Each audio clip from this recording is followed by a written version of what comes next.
Llevo toda la vida yendo a la Feria Internacional del Libro de Guadalajara. Probablemente la primera vez que fui a FIL Guadalajara fue como hijo. Mi papá trabajaba en la Secretaría de Educación Pública y debe haber tenido algún encargo profesional por ahí. Después me haber tocado ir como hijo vacacionando nada más. Me tocó ir como reportero, me tocó ir como productor de tele, me tocó ir como autor, me tocó ir como presentador del libro. Pero hace 9 años que me toca ir como parte del equipo FIL, como parte del equipo de FIL Pensamiento. FIL Pensamiento es la parte de la Feria Internacional del Libro de Guadalajara que no trata de literatura, sino que trata de otras cosas, como su nombre lo indica, que trata del mundo de las ideas, de los libros académicos, de las discusiones de vanguardia. Y ahí he tenido muchos privilegios. He tenido el privilegio en FIL Pensamiento de discutir con mentes excepcionales, con Amin Maalouf, con Shirley Povetsky, con John Keane, con Rex Attali. He tenido el privilegio de asistir a discusiones insospechadas, de pronto ver al ex vocero presidencial Jesús Ramírez discutiendo con Jesús Silva Herzog Márquez desde posiciones completamente antagónicas.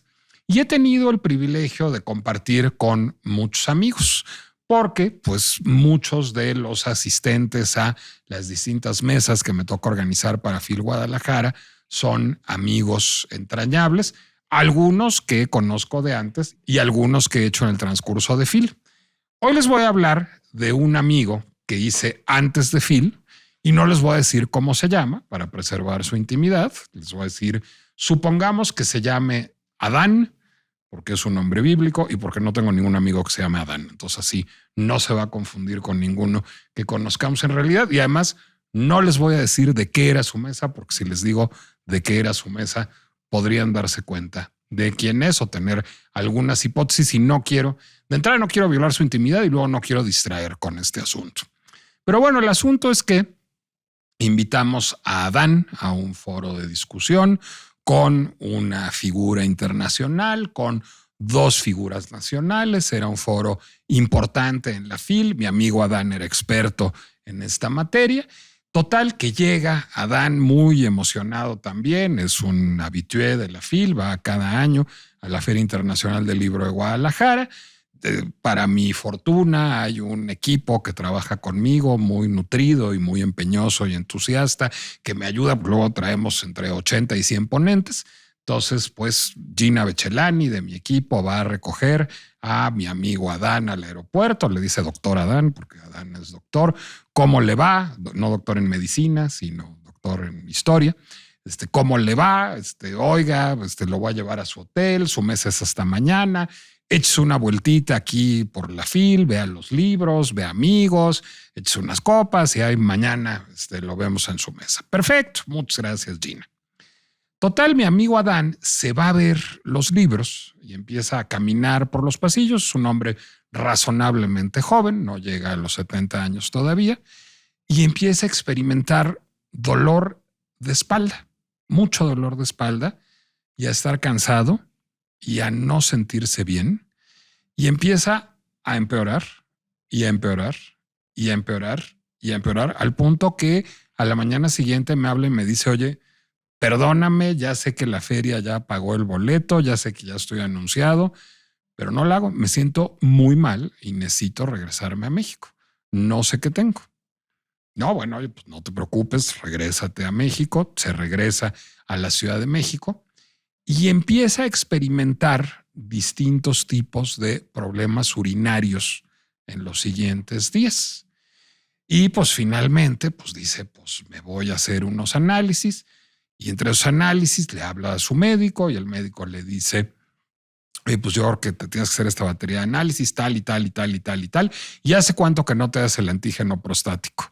No, pues hace 5 años. Ay, mi amigo Adán, jalón de orejas. Entonces, pues va y se hace el antígeno prostático y le sale en 450. Pues eso no son buenas noticias en términos de antígeno prostático. Y entonces mi amigo Adán se hace una resonancia magnética y la resonancia magnética arroja que tiene cáncer de próstata. Y entonces me habla no para discutir ideas, ni para discutir libros, ni para discutir políticas públicas, sino para discutir qué va a hacer, porque en cosa de semanas empieza a sentirse muy mal, empieza a tener muchísimo dolor de espalda, tiene dificultades para orinar, tiene dificultades para caminar y está, pues francamente, postrado. Es decir, se ve desahuciado. Y yo pues voy y le llevo escucha y cariño y whisky. No hay mucho más que llevar según lo que veo yo. Le llevo también noticias de un amigo común que me dice que podría pues agilizar su ingreso al Instituto Nacional de Nutrición. Adán no estaba en una gran situación económica en ese momento. Y pues para como se ve mi amigo, no se ve que tenga mucho sentido que entre a nutrición. Y la verdad, él ya está hablando de testamentos y ya está hablando de qué vamos a hacer en el momento de su muerte, que él ve inminente y para serles franco, pues yo también lo veía por ahí. Pero pues hay algo de Cruz Verde en mí que le dice, oye, pues a ver, este amigo ofrece que entres muy rápido a nutrición.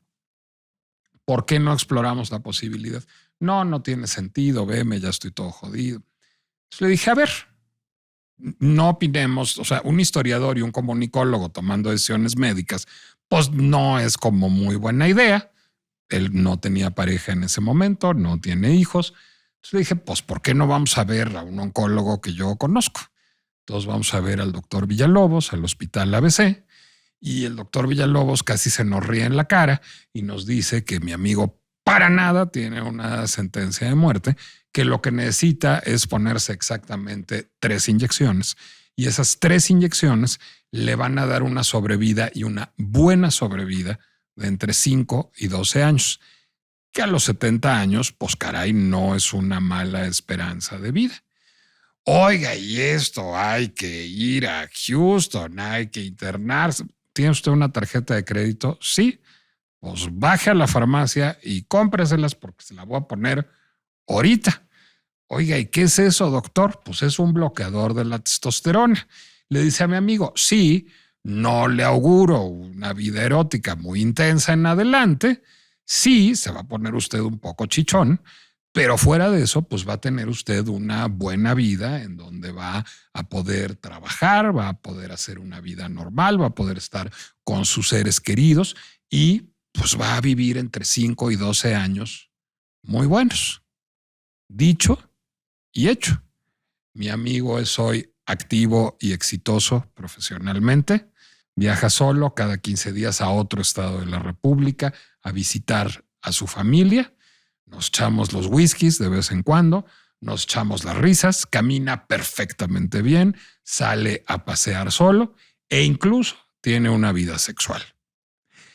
Bueno, lo que no va a tener mi amigo Adán son hijos.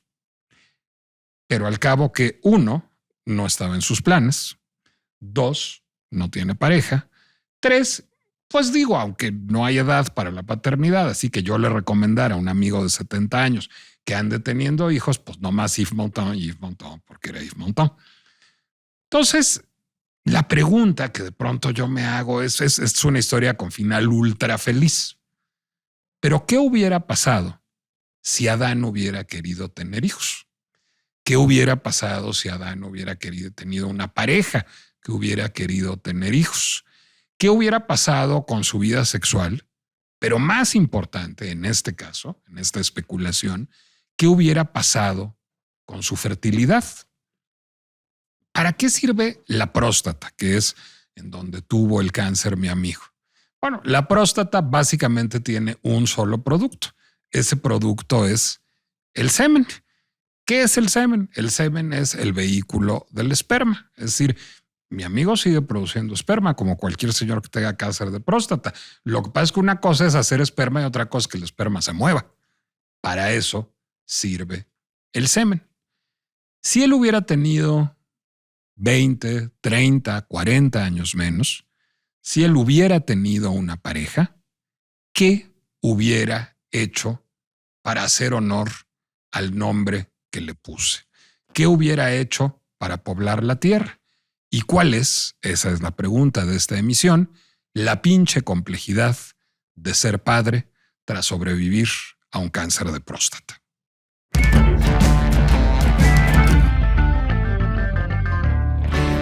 Soy Nicolás Alvarado, me da mucho gusto darles la bienvenida a La Pinche Complejidad, el podcast de El Heraldo Podcast, pues en donde los problemas políticos del mundo y los problemas personalísimos, intimísimos de las personas revisten la misma pinche complejidad y son igualmente dignos de discusión.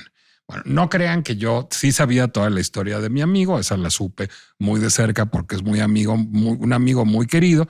El asunto de cómo se vive con cáncer de próstata y qué pasa con la fertilidad, pues lo medio estudié hoy porque sabía que iba a hablar con alguien que sí sabe. El doctor Armando Roque es ginecólogo, es obstetra, es experto en fertilidad y hoy es el director médico de las clínicas Fertilidad Integral. Estamos, de hecho, si ven que no estamos en el entorno habitual de la pinche complejidad, es porque estamos en la sede de Fertilidad Integral en la colonia Polanco de la Ciudad de México. Y Armando, para serte franco, pues yo nunca había pensado este asunto por una razón muy sencilla. El cáncer de próstata es como problema de señores de 70 años, es decir, digamos, dice una leyenda urbana, y creo que tiene algún fundamento, que si vivimos lo suficiente, todos vamos a terminar teniendo cáncer de próstata en algún momento de la vida. Es un cáncer muy prevalente y es un cáncer, si no me equivoco, muy poco amenazante, ¿no? Es decir, mi amigo y yo más bien por ignorantes es que no sabíamos que no era una sentencia de muerte, ¿no? Hay muchísima gente que se cura de cáncer de próstata, si no me equivoco. Sí, justamente. La verdad es el principal cáncer en los hombres. Entonces... El más prevalente, pero no el que más nos mata, ¿o sí el que más nos mata? Depende. O sea, si llega en una etapa temprana y lo podemos diagnosticar tempranamente, es muy tratable. De hecho, es bastante común. Ahora, el inicio es relativamente insidioso, es decir, poquito a poquito. Es muy raro que de repente tengamos un evento catastrófico como el que tuvo Adán y debe de empezar el tamizaje, es decir, la búsqueda desde los 40 años. A ver, déjame hacerte otra pregunta. Yo me hago el antígeno prostático desde los 40, entonces no me regañes, pero nunca me he hecho la exploración rectal. Ahorita hablamos de eso también. Y así como que tenga yo mucho antojo, no. Pero ahorita hablamos de esa parte también. El asunto primero es una de las cosas que yo he leído, y lo he leído en literatura médica seria, es que muchos hombres tienen o tenemos cáncer de próstata sin saberlo, aunque nos hagamos el antígeno prostático, aunque nos hagamos incluso la exploración rectal. ¿Cómo está eso? Sí, es tan insidioso que es tan lento que lo más probable es que te mueras de otra cosa más que de cáncer de próstata. Pero hay de cánceres a cánceres. Hay cánceres que pueden avanzar mucho más rápido y eso sí, a los 40, 50, 60 años, y no es para hasta los 70 que puede presentarse. Ahora, hay cosas interesantes sobre ello. O sea, el antígeno prostático específico, que así se llama, no es tan específico como quisiéramos. O sea, la elevación del antígeno prostático puede ser por una prostatitis, por una infección, etcétera, por relaciones, incluso antes de hacerse el antígeno prostático. Por eso no es como un marcador que se puede estar incrementando o elevando, pero no es completamente específico o quiere decir exactamente es igual a cáncer de próstata. Te voy a decir que me ha dicho mi médico internista. Esta no es pregunta. O sea, ese te lo vas a hacer cada año. Si sale mal, no es necesariamente indicador de que tienes cáncer de próstata. Es indicador de que necesitamos hacer más estudios que pueden ir de la exploración a la resonancia. ¿Es correcto? Correcto, completamente correcto. ¿Qué mide cada cosa? El antígeno prostático realmente está producido por la próstata, pero antes de tener cáncer hay hiperplasia prostática, etcétera, y poquito a poquito se va comprimiendo la salida de la orina y poquito a poquito el chorro urinario va disminuyendo. Por eso, pues a lo mejor notas un poquito de disminución en el chorro urinario, pero pues puedes vivir así años, etcétera.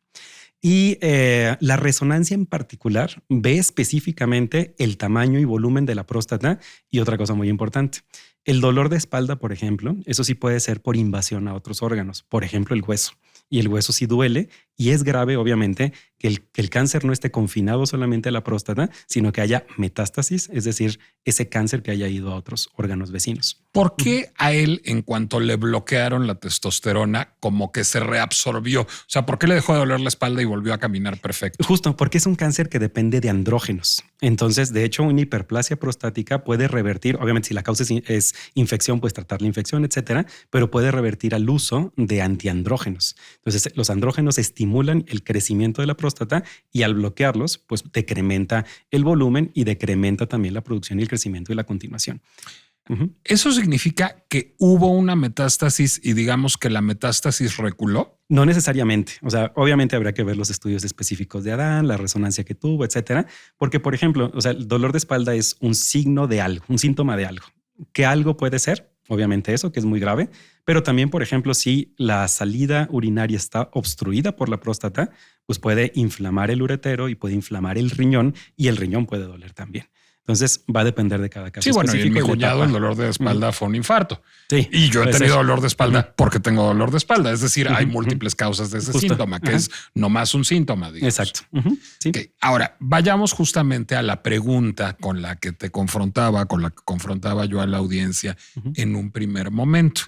A ver, yo te digo, sí aprendí mucho estudiando para conversar contigo, Armando. Es decir, los espermatozoides y el semen no se producen en el mismo lugar. No, exacto. A ver, explícame cómo está esa mecánica de puente levadizo. Sí, eso está bien interesante. Y bueno, hablando un poquito, de hecho, esta misma semana hoy tuve un caso de cáncer a nivel de varones, pero fue a nivel testicular, que también es algo que ocurre en jóvenes y que justamente es donde tenemos un poquito más de pacientes viniendo a la clínica para tratamientos que ya los platicaremos más adelante, que también pudo haber sido el caso de Adán de preservación de la fertilidad. Ahora, la próstata se encarga de producir volumen en el semen.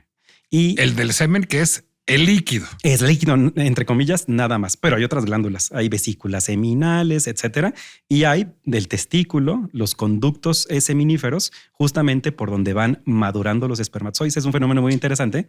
Pero a ver, déjame interrumpirte para hacerte una pregunta. ¿Pudiera darse el caso de alguien que tiene una cuenta espermática muy baja, pero eyacula semen copiosamente? Sí. Es decir, claro, no están necesariamente relacionados. No, el mayor volumen viene de las glándulas, por ejemplo, la próstata, vesículas seminales, etcétera. Y realmente el volumen de los conductos seminales es bien poquito, pero ahí es donde está el semen. Entonces alguien puede tener se llama azospermia, es decir, no tener espermatozoides, pero tener relaciones, poder producir semen. Y nosotros lo diagnosticamos, por ejemplo, aquí haciendo una muestra seminal y justamente el volumen está bien, el líquido está bien, pero no ves ningún espermatozoide. O sea, el semen es como el excipiente para los medicamentos, justamente, digamos. Así tal cual. Y el esperma es como la sustancia activa. Exactamente. Ajá. Ok. Sí, ajá. Entonces, supongamos que un hombre más joven que mi amigo, o con pareja, o con una pareja más joven, digo, porque también se dan casos de gente que a los 70 años tiene hijos, quiere ser padre y tiene un diagnóstico de cáncer de próstata ya confirmado.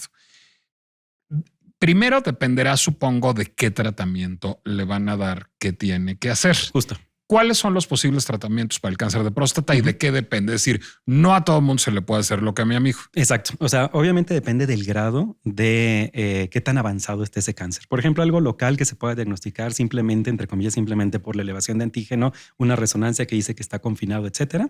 Pues a veces terapias antiandrógenas o incluso resecciones de próstata que pueden ser transuretrales, es decir, meter una camarita a través del meato urinario y quitar la próstata, o puede ser abierta, que ya cada vez se hace menos, o tratamientos más complejos que requieran radioterapia, quimioterapia, etcétera. Déjame ir al primer escenario que es más optimista. En ese primer escenario, ¿sigue habiendo semen y sigue habiendo fertilidad? Sí. Ahora, el diagnóstico basal, es decir, cáncer, ya por sí solo altera la producción espermática y la calidad seminal. Eso es bien importante. Entonces, nada más por tener ese diagnóstico, es altamente probable que los espermatozoides pues no tengan la movilidad, la calidad suficiente como para poder tener un hijo. Ahora, nosotros, los varones, tenemos una ventaja biológica. Producimos por eyaculado alrededor de 100 millones de espermatozoides. ¿Por qué es una ventaja biológica? Comparado, por ejemplo, contra la mujer, que produce un óvulo en todo el ciclo menstrual. Ahora, de los espermatozoides de 100 millones que producimos, más o menos nosotros, por ejemplo, en un análisis seminal vemos cuántos espermatozoides hay, cómo se mueven esos espermatozoides, la forma de esos espermatozoides. Entonces, para que nos demos una idea, solamente como el 4, 5, 6% de esos espermatozoides tienen una morfología normal. Es decir, ¿por qué los demás bajo? no van a servir. Alguna cosa hace la naturaleza para compensar biológicamente. Okay. Hay muchos millones de espermatozoides, aunque necesitamos uno que llegue, que sea el mejor de todos para que se pueda lograr el embarazo. Como en la película de Woody Allen, digamos. Justo, exacto. Ajá, exacto. Ajá. Como en todo lo que usted quería saber sobre el sexo. Exacto. Y no se atrevió a preguntar, que tiene una secuencia bufa y completamente fársica, al final muy divertida, pero que ilustra ese proceso perfectamente. Justo la de Mira quién habla, que es más viejita también, que se ven justamente al inicio de la película. Exacto, exacto. Y bueno, específicamente eso, tenemos dos efectos. Uno, y también una ventaja biológica con la mujer. O sea, nosotros producimos espermatozoides para fines prácticos siempre. La mujer no. La mujer nace con los óvulos que tiene y se le acaban. Por eso llega la menopausia a los 40. Y por eso Yves Montand puede tener hijos a los 80, digamos. Exactamente. Pero la edad sí nos pega en términos de calidad. Entonces, si tenemos el diagnóstico de cáncer o un diagnóstico de sobrepeso, obesidad, diabetes, etcétera, pues eso va a alterar la calidad seminal. A ver, te voy a detener aquí para hacerte un primer escenario, dos primeros escenarios. Llega un señor de 30 años aquí con su esposa a decirte, oiga, me acaban de diagnosticar cáncer de próstata, está leve, no me van a radiar, no me van a dar quimioterapia y queremos ser papás. Justo. ¿Cuál sería tu prescripción? Ahí lo más recomendable es, antes de cualquier cosa, guardar semen. O sea, se da una muestra de semen y ese semen puede quedar congelado. Y ese semen se va a quedar congelado, si bien es cierto que ya con el diagnóstico de que tiene de cáncer, pero no cuando ya recibió algún tratamiento, alguna cirugía o algo que puede empeorar la calidad espermática. El semen sin tratamiento no va a afectar al producto, no es de peor calidad. O sea, aunque tenga cáncer de próstata, ese semen está bien. Exactamente, justo. Ajá. Se guarda porque así es como va a ser padre esta pareja. No necesariamente. Es de emergencia, digamos. Pues es un guardadito que tienes porque no sabes qué va a pasar después. Por ejemplo, si la cirugía hace que de repente se altere más la calidad o la función sexual, pues bueno, ya tienes tu guardadito de semen como para poder utilizarlos en un tratamiento, el que sea. Dejar esos espermatozoides dentro del útero, que se llama inseminación intrauterina, o un tratamiento de más complejidad como es la fertilización in vitro. Pero lo tienes guardado justo antes de que recibas algún tratamiento. Ahora, de esa gama de tratamientos, por ejemplo, el que más dañaría las células gonadales, las células germinales, el espermas y los óvulos también,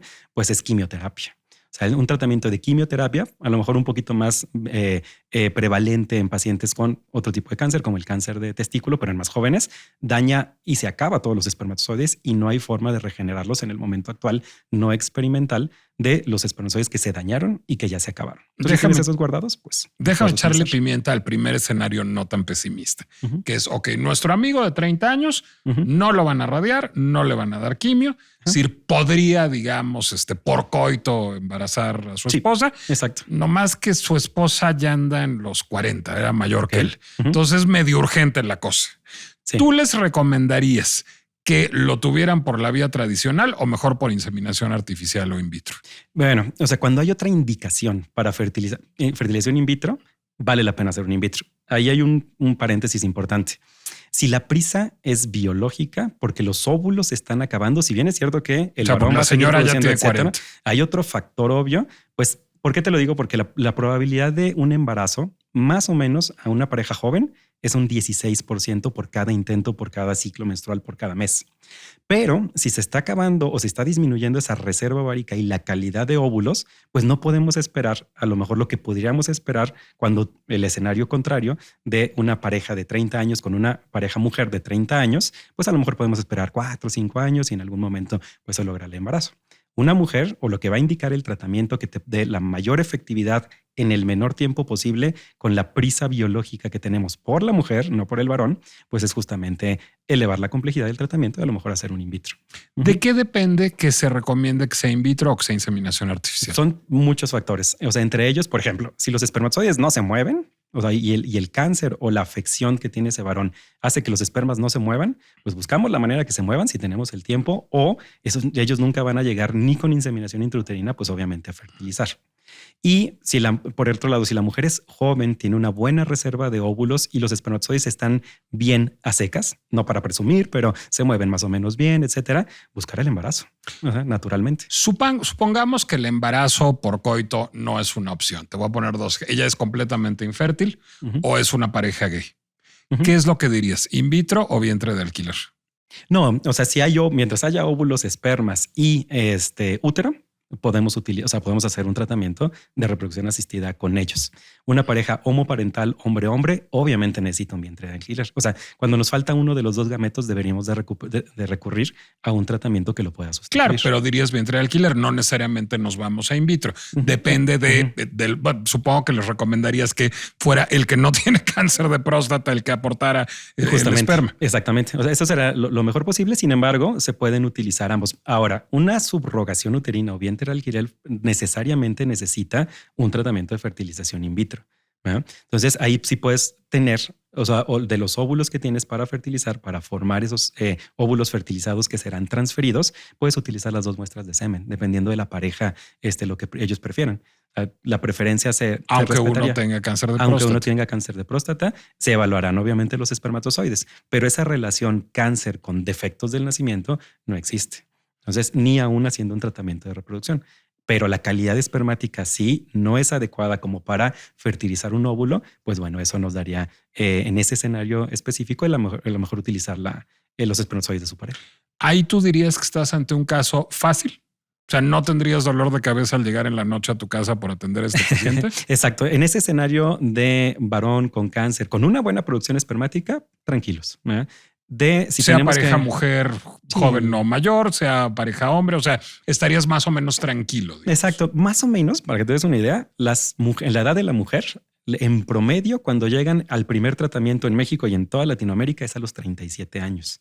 Incluso para preservar la fertilidad para el futuro, lo cual no es ideal porque, pues bueno, ya se perdió el número de óvulos, la cantidad de óvulos, la calidad de óvulos, etcétera. O sea, tus pacientes mujeres que llegan con marido, sin marido, con cáncer de próstata, sin cáncer de próstata, la edad promedio es de 37 Exactamente. años. Entonces es algo rutinario para nosotros ver pacientes de 37, 38, 39 que por alguna u otra causa de infertilidad están llegando a la clínica. Y te voy a ir complicando la vida. ¿Qué es más difícil de tratar en términos de fertilidad e infertilidad? ¿Radiación o quimioterapia para cáncer de próstata? Quimioterapia. Quimioterapia sí daña las células germinales. Aparte es un medicamento que te ponen intravenoso. Hay algunos tratamientos que se aplican localmente a nivel vesical, etcétera, pero específicamente ese daña todas las células del cáncer, pero también daña las células gonadales. La radioterapia, de alguna u otra forma, puedes dirigirla específicamente. Ahora, independientemente del tratamiento que vayas a necesitar, siempre como sugerencia y como información para toda la población y para los médicos, incluso para los oncólogos y los radiólogos, recordar que existe la preservación de la fertilidad. Eso es lo más valioso de todo. O sea, ya si tienes tu guardadito de óvulos o de espermas, independiente, ya no te la juegas a que el tratamiento te pueda dañar. Si podría dañarte o no, lo más probable es que sí, y a lo mejor pierdes esa capacidad reproductiva, pero tienes tu guardadito de células germinales. ¿Tú le recomendarías eso a, digamos, cualquier hombre, aunque no tenga cáncer de próstata, como una manera de contingencia o no necesariamente? No, solamente si hubiera alguna causa médica o social como para poder, para preservar la fertilidad. ¿Qué es una causa social? Una causa social en la mujer, por ejemplo. O sea, no tengo pareja ahorita, sé que se me van a acabar mis óvulos, pero ni siquiera, o sea, tengo planes ahorita, pero sí quiero tener hijos. Pero ya sé que la calidad y la cantidad la voy a perder. Mejor guardo mis óvulos ahorita. Y eso es importante. Cuando tú los guardas, se quedan congelados y criopreservados en el tiempo. Es decir, no van a seguir perdiendo calidad ni cantidad. En el varón es un poco más difícil porque no hay una relación tan causal y ni siquiera podríamos decir una edad en la que hay quien dice 40, hay quien dice 50, hay quien dice 60, hay quien dice nunca, en la que la calidad de los espermatozoides va a caer. Pero sí se puede compensar esa pérdida de calidad con los tratamientos de reproducción asistida. Por eso el margen biológico o el peso biológico pues, le pega mucho más a la mujer que al varón. Llega contigo una pareja en donde él está sometido a radiación por cáncer de próstata. ¿Cuál sería ahí tu recomendación? Ahí sí no hay manera más que, va a estar sometido a radiación. Ahí sí hay que preservar previamente criogenizados. O sea, los espermas. Yo no me complicaría tanto, dado que el podcast se llama así, pero siempre guardar los espermatozoides en el momento en que podamos guardarlos y si se puede, que es lo ideal, antes de recibir algún tratamiento, cirugía, radiación o quimioterapia, guardarlos. Y ya si lo recibimos, ok, está bien, tenemos nuestro guardadito, nos da seguridad, pero evaluemos cómo está la calidad de los óvulos o de los espermas después del tratamiento. Si la calidad es adecuada, vamos a buscar el embarazo. Si no es adecuada, tenemos nuestro guardadito. Si no tenemos el guardadito, trabajemos con lo que hay, con lo que tenemos y tratemos de mejorar todo con las técnicas de reproducción. ¿Qué porcentaje dirías de los pacientes que llegan aquí a fertilidad integral tienen un escenario de cáncer de próstata? Es bajo, en realidad es bajo justamente por eso, porque generalmente la edad de la presentación es alta. Pero si tú me preguntaras de todos los cánceres del varón, pues la verdad es que el cáncer testicular tiene una mucha mayor prevalencia. Digo, esta semana vi un chavito de 20 y tantos años que tuvo cáncer, ni siquiera 20 y tantos, 17, 18 años, que tuvo cáncer testicular. Eso es más común en los centros de reproducción. Cáncer de próstata generalmente es a edades más avanzadas cuando habitualmente el deseo de fertilidad, si es que ya estuvo, ya está subsanado. Ahora, cuando te llegan con cáncer de próstata, ¿normalmente están por comenzar el tratamiento o ya están en tratamiento? Generalmente se diagnostica y la verdad, lo que realmente pasa es que ni siquiera llegan acá porque ya tuvieron su deseo de hijos. Pero en ese caso hipotético, también, y pasa en la mujer también, es triste, por ejemplo, cuando no se mencionó la posibilidad de preservar la fertilidad. Ya si llegaron aquí a la clínica, quiere decir que tuvieron todo, entre comillas, bien. Me refiero a que hicieron un diagnóstico temprano, ya tienen un plan de tratamiento y se mandan justamente para preservación. Pero ese es el escenario, debo decirlo tristemente, no tan común. Lo más común es que, ok, diagnóstico de cáncer, erradiquemos el cáncer y pues ya, o sea, ahorita no me estoy preocupando por mi fertilidad ni nada. Pero si la sobrevida es alta, pues después sí te vas a preocupar por haber tenido hijos o este tipo de cosas y a lo mejor es un poco tarde después de recibir ese tipo de tratamientos. Te voy a decir por qué te hago la pregunta, porque seguramente hay un porcentaje de la audiencia que nos escucha en este momento que está interesado en esto porque le interesa también los avatares de lujo, la guerra en Medio Oriente y la percepción pública de Sabrina Carpenter. Pero habrá una parte que no suele escuchar la pinche complejidad y que cayó aquí porque vio fertilidad, cáncer de próstata. Sí. ¿Tu recomendación a ellos sería, antes de empezar tratamiento, congelar esos espermas? Sí, 100% sí. Sí, porque el tratamiento puede todavía agravar más la situación de calidad y cantidad espermática y disminuir sus posibilidades de embarazo. Sí, aquí el mensaje que debe de pasar es preservación de la fertilidad. O sea, ya te dieron el diagnóstico, preserva. Vas a entrar en un tratamiento, preserva. Ya no preservaste, bueno, ve la medida, vamos a ver cómo está los espermatozoides en ese momento y preserva, siempre preserva. ¿La radiación puede generar eventualmente daños al producto? No, tampoco. No, tampoco. Lo que pasa es que el daño ocurre más a las células germinales, etcétera. Entonces, la naturaleza también es muy sabia. O sea, si por algo se dañaron esas células, van a perder, por ejemplo, la capacidad fértil, van a perder la movilidad, etcétera. O el mismo varón puede perder la capacidad para tener relaciones, por ejemplo. Entonces, ese bloqueo biológico lo va a poner la naturaleza mucho antes. Si hay un espermatozoide que puede luchar contra todas las adversidades de salir, madurar, llegar al moco cervical, pasar por el útero, llegar a la trompa, etcétera, lo más probable es que ese espermatozoide esté completamente bien. Los demás se van a quedar en el camino. Escenario quimioterapia. Ese es más feo porque lo que daña es la cantidad de espermatozoides y la producción espermática. Entonces, las células que normalmente deberían estar ahí produciendo células espermáticas se dañan y no hay vuelta atrás. Entonces, si se acaban esos espermatozoides, se dañan por la quimioterapia y estaban predañados por la enfermedad, ese sí es un escenario mucho más catastrófico. O sea, dirías que en el caso de un hombre con cáncer de próstata que está sometido a un tratamiento de quimioterapia, hay una alta probabilidad de infertilidad. Sí, claro, exacto. Y el problema es que si no se guardan los espermatozoides o no se preserva la fertilidad, la ausencia de óvulos, la ausencia de espermatozoides es algo que en el momento actual no lo podemos revertir. Hay experimentación, pero es experimentación sobre tomar células de otra parte, por ejemplo, de la piel, regresarlas a su estado pluripotencial y luego regresarlos o convertirlos en la célula que nosotros queramos. Pero en el momento actual es experimentación. Porque lo pueden encontrar por ahí. Para fines prácticos, si se acaban esas células por daño, por quimioterapia o una menopausia que llegue prematuramente o en la edad, ya no hay forma de revertirlos y de regresar esas células germinales. Lo demás, causas de infertilidad se pueden de alguna forma corregir. Por ejemplo, incluso un varón con vasectomía, un varón que no puede tener relaciones, un varón que está en silla de ruedas, etcétera. Todos ellos son susceptibles, por ejemplo, de tomar directamente los espermatozoides de testículo y hacer algún tratamiento. Es decir, que no pasa por el semen. Exactamente. De hecho, puede, digamos, tener orgasmos secos, no tener eyaculación, pero los espermatozoides Ahí se están. toman quirúrgicamente. Sí, ¿O cómo? exacto. Sí, bueno, se pueden aspirar del epidídimo o se pueden tomar directamente de testículo. Pero es un procedimiento que pasa por quirófano necesariamente. La aspiración no. ¿Es de consultorio? Exactamente, sí. La biopsia sí. ¿Y la aspiración es por la uretra o? No, se agarra el epidídimo y transepididimarse. Okay. Antece, de hecho. Transepididymal sperm extraction. Ok. Supongamos que nuestros múltiples hipotéticos pacientes de cáncer de próstata todos tuvieron final feliz. O sea, todos se curaron. Aquí queremos puro final feliz. ¿Pueden volver a intentar ser padres una vez que terminaron su tratamiento o incide? Y la pregunta va dividida en dos.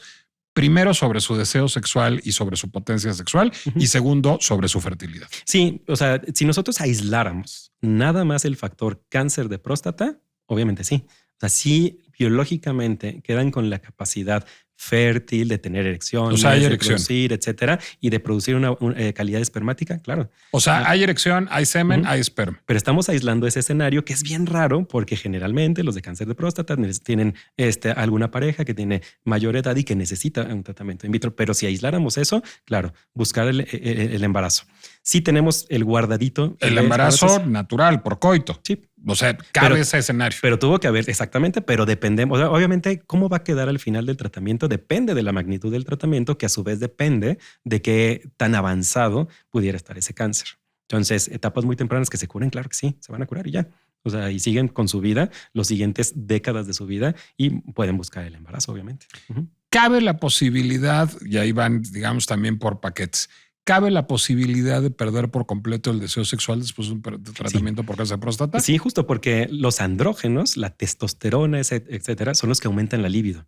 Y si estamos hablando de que ese cáncer es alimentado por los andrógenos y damos un tratamiento antiandrogénico que bloquee toda la producción hormonal, pues obviamente la libido se va a caer.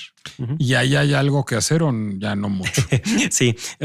Sí, obviamente hay tratamientos que pueden incrementar, por ejemplo, erección, capacidad de los cuerpos cavernosos, o sea, del pene para estar erecto. O sea, Viagra, Cialis, estas Exactamente, cosas. exacto, que no tienen que ver, por ejemplo, con andrógenos. Pero, hay un gran pero, obviamente todo esto tiene que ver con señales nerviosas, etcétera. Por ejemplo, el tratamiento que más podría dañar ahí es radioterapia. A nivel de, dañamos el cáncer, pero también pudimos haber dañado cosas vecinas como nervios que puedan, o la inervación, que puedan llevar sensibilidad, motriz, o sea, motor y sensibilidad. Entonces, ahora, el Viagra o el Cialis, pues lo que producen es la erección, no necesariamente el deseo, ¿no? Exactamente. O sea, y pueden seguir teniendo relaciones. Habría que ver cómo queda la producción espermática, etcétera. Yo, aislando eso nada más, que es un escenario raro, pero si lo aisláramos, mi sugerencia sería, tuvimos final feliz del cáncer, buscar el embarazo y si no se logra razonablemente yo daría, y eso muy arbitrariamente, un tiempo de 6 meses, que es lo que utilizamos como marcador de fertilidad, por ejemplo, en mayores de 35 años, buscar atención para fertilidad. En ese caso, lo que se buscaría restituir es el deseo, la erección o de plano tomar de algún lugar, digamos, tomar los espermas y fertilizar in vitro. La misión de nosotros como biólogos de la reproducción es justamente tratar de restaurar la causa de infertilidad. Pero puede ser intratable. Me refiero a, por ejemplo, el escenario de que, no sé, el tratamiento hizo que se ocluyeran los conductos seminíferos, etcétera. Pues desocluirlos no es tan fácil. No es como una reversión de una vasectomía, por ejemplo. Entonces, si no podemos revertirlo en la medida posible, tomamos directamente los espermatozoides del testículo.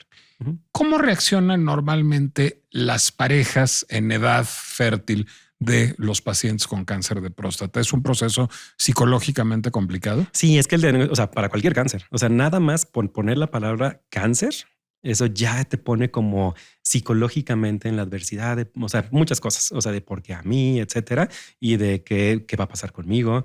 O que voy a tener hijos, pero voy a ver a mis hijos crecer, etcétera. Son cosas complejas psicológicamente que pues pegan directamente en el estado de ánimo y que a su vez también pegan en el deseo sexual, por ejemplo, en ese tipo de situaciones. Entonces, obviamente cada tratamiento es individualizado, no es tan fácil como cáncer igual a esto o este tratamiento, etcétera, sino evaluarlo de una forma integral, que esa forma integral incluye la evaluación psicológica. Me imagino además que no se trata igual una pareja cuyo problema de fertilidad sea el cáncer de próstata que una pareja que venga con cáncer cervicouterino o con cáncer de mama de ella o con cáncer de mama de él. Justo. O con cáncer testicular. ¿Cómo diseñan ustedes los protocolos, digamos, para atender cada... Imagino que tienen casos donde nadie tiene cáncer, nada más pues no son particularmente fértiles. O sea, él tiene una baja cuenta espermática. Sí. O están tapadas las trompas, etcétera. Sí, hay los casos oncológicos de oncofertilidad y los casos de otras cosas, alteraciones hormonales, etcétera, el útero.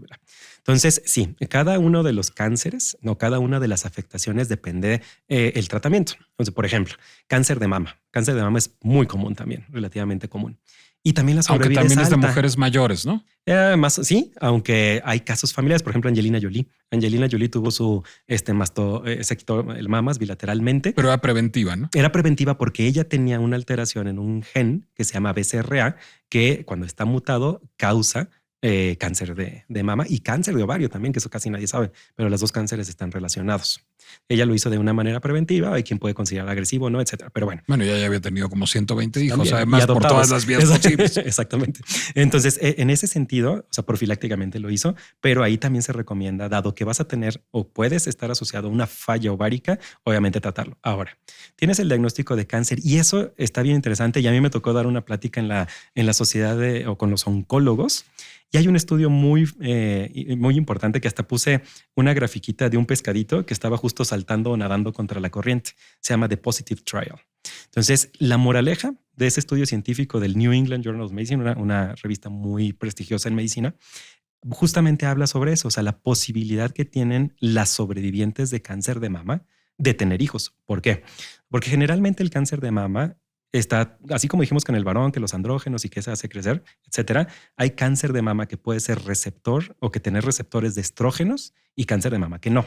Entonces, mucha del miedo que hay en la señora, en el oncólogo, en los médicos, etcétera, es que justamente algún tratamiento de reproducción asistida o incluso el embarazo mismo, al incrementar los niveles hormonales, puede hacer que el cáncer vuelva o la recidiva de cáncer, etcétera. Obviamente se necesita una evaluación oncológica, pero en etapas tempranas o después de recibir un tratamiento y estar en esa área en la que ya sobreviviste al cáncer inicialmente, pero estás a lo mejor en los primeros 5 años o en los primeros 10 años, que es cuando ya te dicen, bueno, si sobreviviste 10 años ya estás del otro lado, pero la sobrevida se va viendo en ese tiempo, puedes lograr el embarazo y puedes embarazarte. Esto, digamos, en donde el tratamiento intensifica las posibilidades de reincidencia, solo se produce, me imagino, en las mujeres, no en los hombres. En los varones aplica algún caso similar en el escenario en el que se tiene que dar o el cáncer es dependiente de hormonas, por ejemplo. Claro. Tener cáncer de otro lado, en pulmón, pues, etcétera, pues a lo mejor sí va a estar dañado un poquito la calidad espermática, pero no específicamente en andrógenos, en la capacidad sexual, etcétera.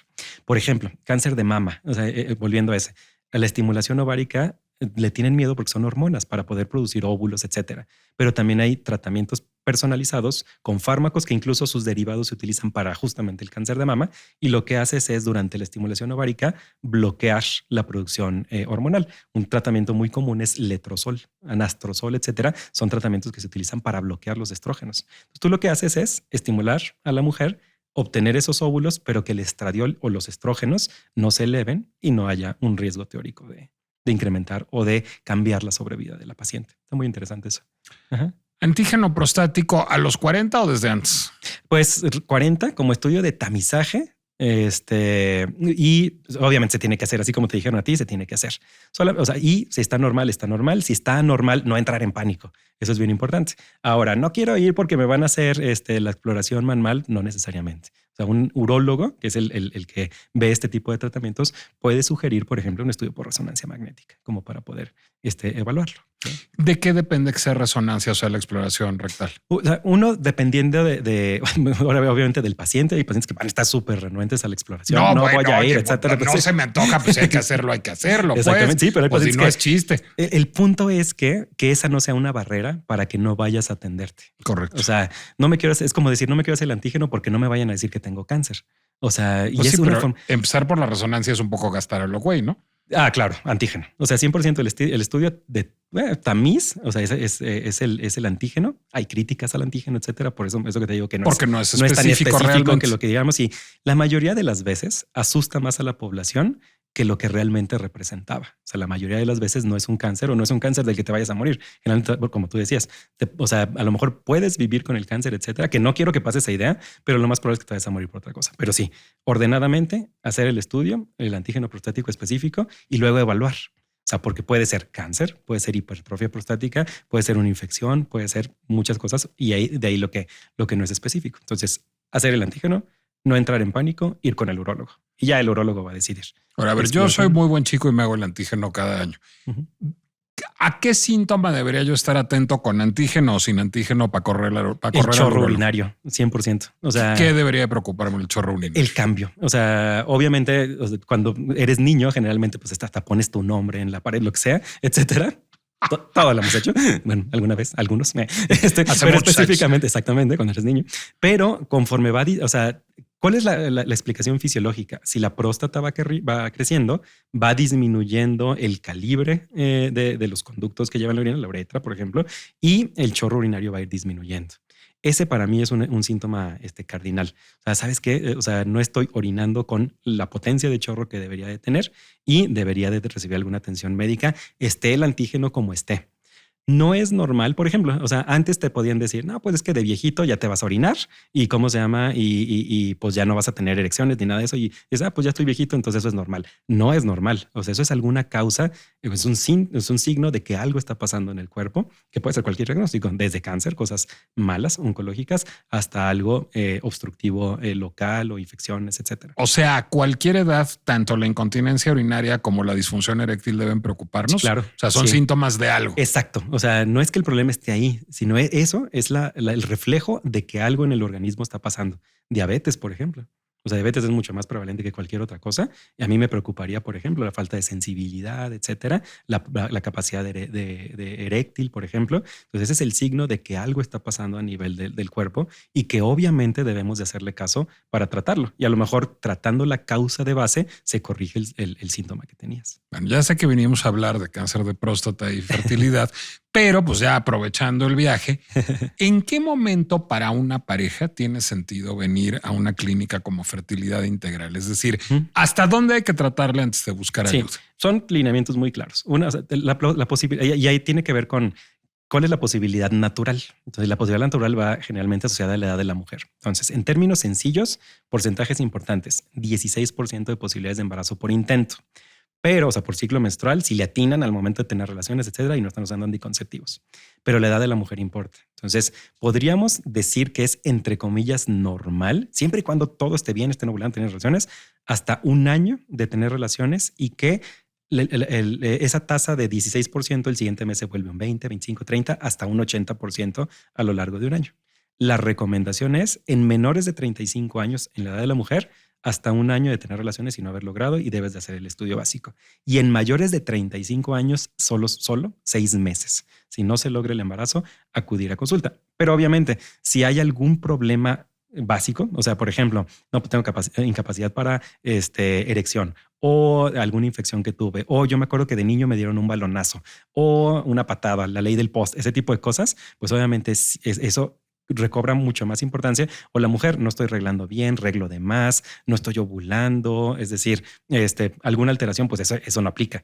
Desde ahí tienes que buscar consulta. Pero si razonablemente todo está bien, recién casados, jóvenes, etcétera, un año, menores de 35, más de un año, mayores de 35. ¿Cómo se pueden acercar en internet y en redes sociales a Fertilidad Integral? Justo fertilidad.com y estamos literalmente fertilidad.com. Fertilidad.com. Wow, y qué buen dominio. Claro. fertilidad.com y llegan al dominio de Fertilidad Integral y estamos en todas las redes, básicamente. En Instagram hay mucho contenido, hay información para pacientes, etcétera. ¿Como Fertilidad Integral? Fertilidad Integral, claro. ¿A ti es posible, Armando, seguirte en redes? Sí, claro. ¿En cuáles? Doctor A.M. Roque, Instagram. Doctora M. Roque en Instagram y fertilidad.com, que digo, ya si no se acuerdan de esa, pues ya vayan más bien al neurólogo porque ya están teniendo problemas de memorias. A mí me pueden encontrar en Instagram y en Threads como Nicolás Alvarado Lector. Me pueden leer en El Heraldo de México los miércoles y les recuerdo que La Pinche Complejidad es una producción de Heraldo Media Group, del Heraldo Podcast, que pueden ustedes consultar en Spotify, Apple Music, Amazon Music, Deezer, YouTube o cualquier lugar donde suelan ustedes escuchar podcasts. Y bueno, yo por lo pronto Ya me voy porque me voy a ir a echar unos whiskies con mi amigo Adán contándole la balconeada que le he dado, pero como no dije su nombre, nadie se va a enterar. Nos escuchamos la próxima. Heraldo Podcast, un lugar para tus oídos.